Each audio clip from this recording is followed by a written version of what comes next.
This is the Lone Crater YouTube. We hope this video helps.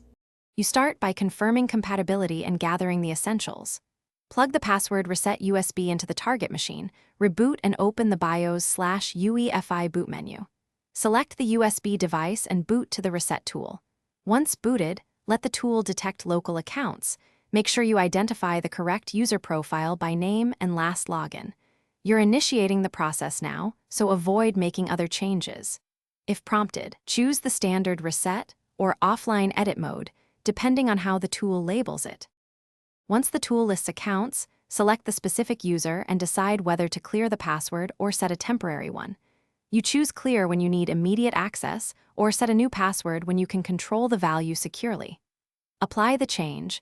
The utility will write to the SAM or credential store. This may take seconds to a minute. Make sure to confirm the success message. If the tool offers to create a recovery key or log the change, export that now for later reference. After changes are applied, shut down properly and remove the USB before booting normally. Then sign in to the account you modified.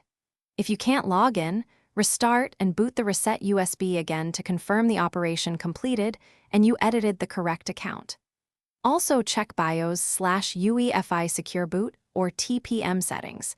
These can block unsigned tools. Disable Secure Boot temporarily or use a version of the reset tool that supports.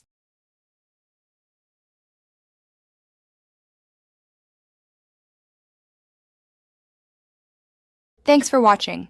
Consider subscribing if we helped you.